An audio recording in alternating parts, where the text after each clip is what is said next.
Hello, happy Friday. Patricia O'Connor here, and where's Frida? Not to worry, that little scamp is around here somewhere. She's an independent woman. So today is Friday. It is a beautiful Friday, and it is hotter than Old Billy. I didn't know Old Billy, but when I grew up, Old Billy had a reputation for being some kind of hot, I presume.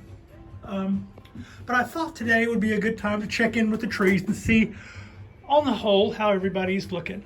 So we'll just go left to right.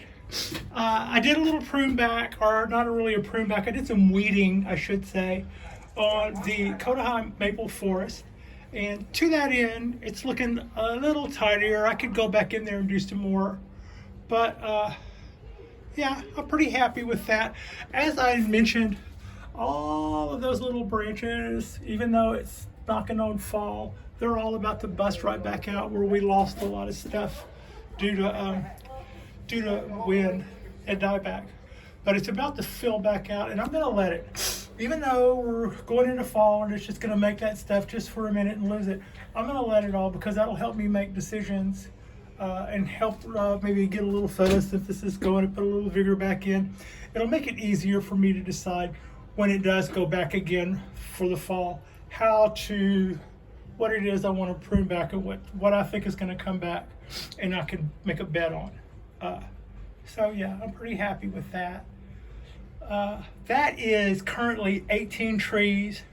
It was 19 with a tree in the wings as a replacement, and because I originally ordered 20, and then in the past year I have lost 2. So I put my replacement in, and we are currently at 18 trees. That's an even number, but on the other hand, those of us who remember our lessons from Peter, nobody can count past 7 when it basically comes to a forest arrangement or a flower arrangement. And I can kind of see that. They say that the common crow, which there's nothing common about them, they're freaking smart, can know 5, not count to 5. A crow can know 5. In other words, if it's sitting there on a telephone pole and it watches 5 farmers walk into a cornfield, it'll stay away. When 1 walks out, it'll stay away. When 2 walks out, it'll stay away. When 3, 4 walks out, it'll stay away. When the 5th one walks out, the crow will hit the cornfield because it can know up to 5. People can't do much better than that. The movie about Brain Man was because he could just look down at 10,000 of something and know that it was 10,000 of something. Amazing, huh? More than you ever wanted to know about off the wall topics. So this is our Japanese maple. This is our Japanese wisteria, and it started from clone. In fact, these 2 Japanese wisterias are from the same group of clones purchased online. I got them literally in the mail, and they're white. And this one is a fusion, which is tighter below the surface, but it's a little far apart here. But it's going to make 2 sides. And by the way, even though they are clones from the same donor, they still bud out a couple of weeks apart. The 2 halves, are all 3 trees bud out at different times. But I was really happy with this guy. This is probably all it's going to do between now and fall. They do sometimes put out a second run of flowers, but I don't know if I'm going to see that this year. I know that this year I did get, this spring, it filled out with some beautiful cascade of white flowers. And for something that is 3 years old, for a 3-year-old clone sitting in a fairly inexpensive Japanese bonsai pot, it sure earned its keep this past spring. It was really beautiful. Oddly, its clone didn't. So I'm scratching my head over that one. Neither side of this one bloomed, but this one, its sister did. Its twin, I guess, did. So that brings us to the coastal oak. I told you the other day I would likely cut this off. I didn't. It's not hurting me. It's not flagging anything. However, I've pruned here and here, so I'm thinking, and I pruned there, so I'm thinking I've given it incentive for some of these little nodules to bust forth with some stuff. But so far, no. And so far, you can kind of see what I'm up to with these branches that I pruned back to the living tissue. The timer's running. I am hanging out, seeing if our old guys are going to come back and do something for me, full well knowing that their replacements are waiting in the wings. So this is what I had to learn this year about preventative maintenance on pests. But yeah, we will live to fight another day. It's flushing out really nicely. The leaves are strong. The branches are strong and thick.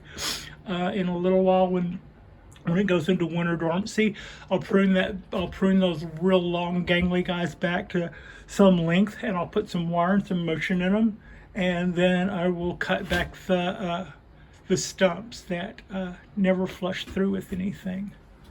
So that guy, I'm pretty happy with the way. I mean, it could have been better, but we got away with it. We'll be okay. And then there's that little Japanese black pine here that was gifted to us. And this is this tree had never had anything pruned on it. Everything that you can see was cut. I cut. It was like it was probably on a table with a million trees on it. And until they got sold to somebody, nobody ever did anything. It was a little puppy mill of a black pine. And it's not like I have an idea what I'm going to do to it. I cut it back to what I thought were some obvious choices. And then I put a little bit of wire in motion in what was left. I don't really have a plan yet. I haven't seen this tree in my mind's eye.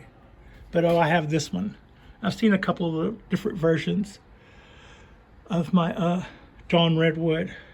I've been kind of vague about what I thought happened to this. What actually happened was it was camped out on a corner in a spot that it really preferred, and without my noticing it, because it didn't change colors when this happened, it stayed kind of minty green and looked really nice. And when I touched the leaves, they would like pop off. It's like they would eject off, like something out of a cartridge or something. And what it was powdery mildew had sucked the life out of the leaves from the bottom side, leaving the top side looking alive when actually they had been dead for a while. So in about 2 minutes, the tree could be completely defoliated just by touching the little fronds. And when that was going on, it was also in dormancy. So it has taken its sweet time about coming back. I have put a wire back in this branch and pulled this back down. I'm really happy with the rollover that I've gotten. Originally thinking that since I had done this carving that I would let this come up and fill in this side and be a cathedral. After seeing it in silhouette this past spring, it looks so pretty. As this rolls over and things try to come out here, I probably will eventually cut this back in lieu of something that I can convert the tree over to a more conventional upright. Now, my Japanese cork bark black pine. I have been thinning the needles. I didn't bring it in and do the thing like I normally do for 2 hours on something until I'm tired of messing with it. This time I go out and give it 15 to 30 minutes a couple of times a day until I get all of that looking like I want to. Last year, I bought this tree after it had exchanged needles, so I didn't really see that happen. And when it happened this year, it scared me. It did. I was going on the internet looking for what the hell I had done, and it's coming back. But on top of that, I may still be looking at some sort of root damage, but I think we'll be okay. I am looking forward to handing this over to teacher in a couple of weeks. I have a car in the shop at the moment.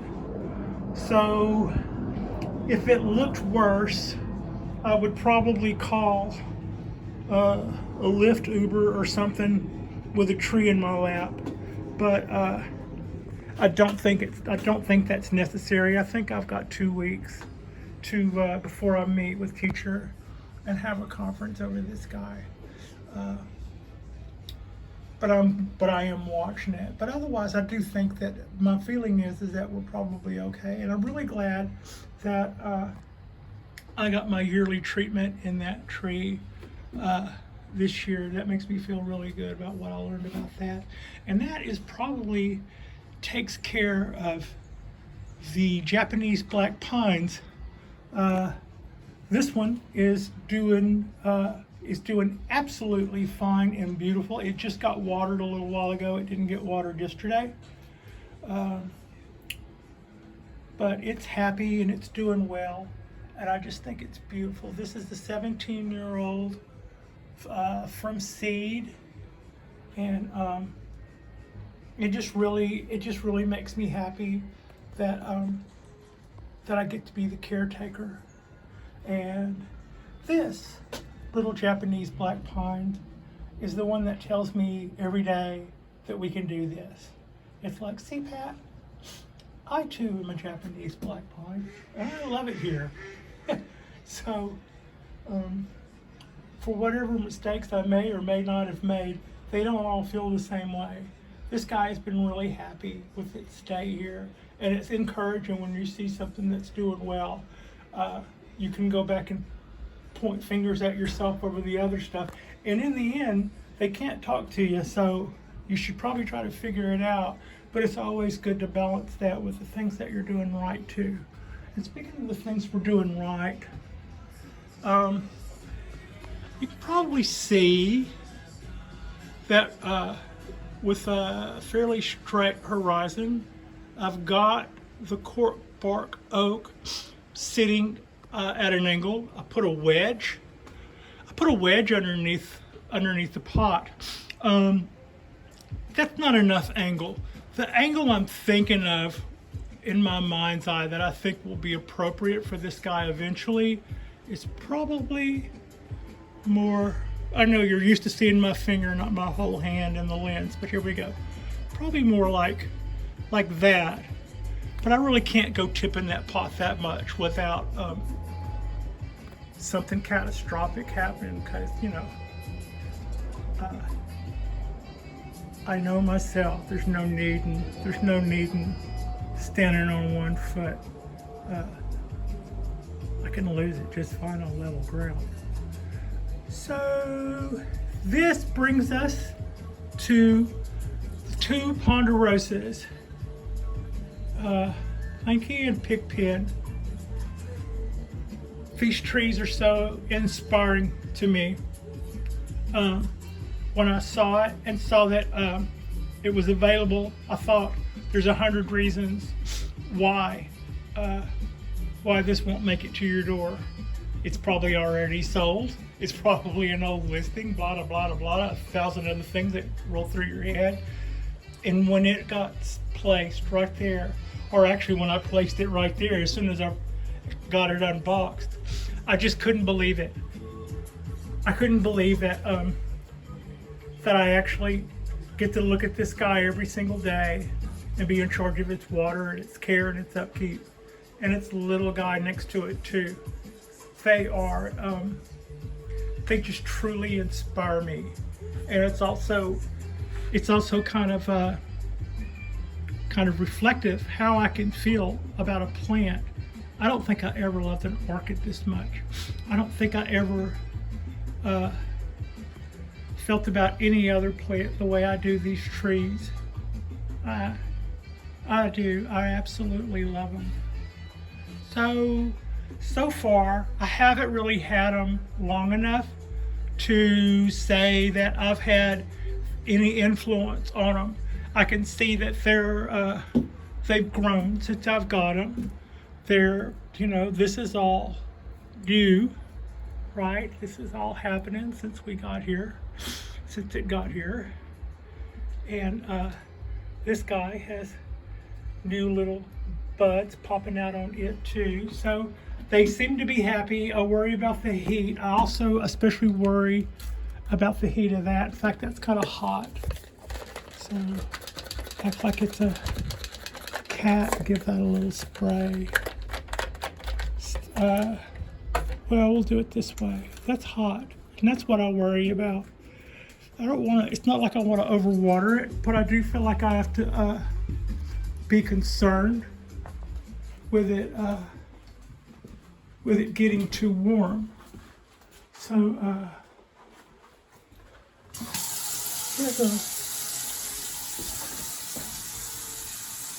that is one of my photographs that won't focus. I thought I'd let you see something while I was standing in the dark watering the sides of a little bonsai pot. There, that's Goddess. Okay. All right, so I didn't water the tree just then because I don't think it needs watering, but I did rinse off the side of the pot because it felt like to me like it was getting quite warm. Quite warm. And when you have little trees like that and it's a really hot day, it makes it tricky. One, you go, this guy doesn't like a lot of water. Two, this guy's not going to want to have its roots nuked by a quadrillion degree little bonsai pot. Note to self, fill up Mr. Bottle. Not Mr. Bottle, the bottle that mists. Mr. Bottle, that's my name. The bougainvilleas, they are doing exactly what you would expect bougainvilleas to do. They get water, they grow. And they're filling out their little pots. This was probably the best little one-hand tree experiment I've done so far. And next year, when they finally produce their little colorful leaves, you are going to see something against that crackly yellow. You're going to see a deep purple, reddish leaves at their little flower edges. And this is our smaller cypress, our twin trunk. Its trunk got redder this year, and it's just, I have always just from moment one, I was looking at some pictures of this tree last night in this little nursery pot, and this will always be a beautiful little tree. You don't have to have a trillion years invested, an actual trillion years invested in a tree to get that good old bonsai joy. So you see all these trees are here, and this tree is kind of competing with their light a little. I'm going to work on that. I think maybe my small trees, these guys, this guy, this guy, this guy, I think this one and more like them probably need to find a new location. I'm thinking that I will put a table. I'm not going to build off of that and come this way. That stops there and at the same spot behind me. But I'm going to place a table or a counter in this area right here, still leaving myself room to walk by that area between the cypress trees. And this area is going to be for the smaller trees. Also, I have been on our property. We have several California coastal redwoods, and I have been collecting their little seed pods when Frida and I go for our walks.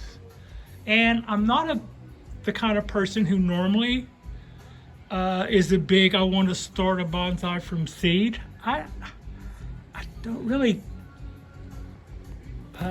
want to spend that much time trying to make something a plant. I mean, that's just not my style. I get it. I get why other people do.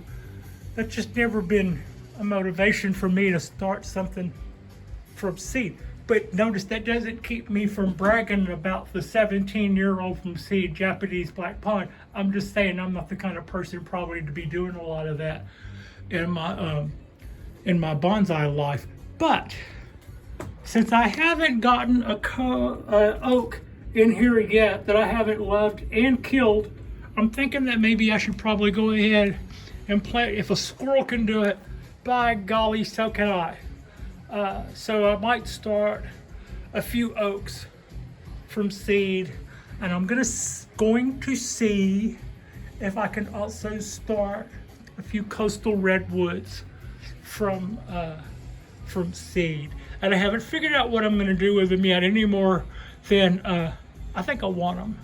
And I think these small trees could be best placed in something that wasn't so heat inducing, but was still in the light.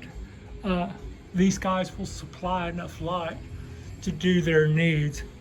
But I'm thinking if they're not baking in the direct sun all day on a copper baking sheet, they might do better. The other guys all seem to be doing, in fact, they seem to be doing fine too. Part of the motivation is how much space I will free up if I make this area Shohin Central or Seedling Central. So expect something to happen in regards to that over the next few days. And as always, we're going to be all about our big bald cypress, and they're doing great too, by the way.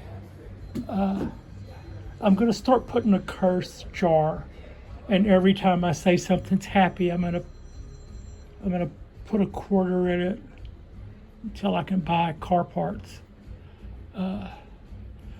But it does. It looks like things are going well with all three of them.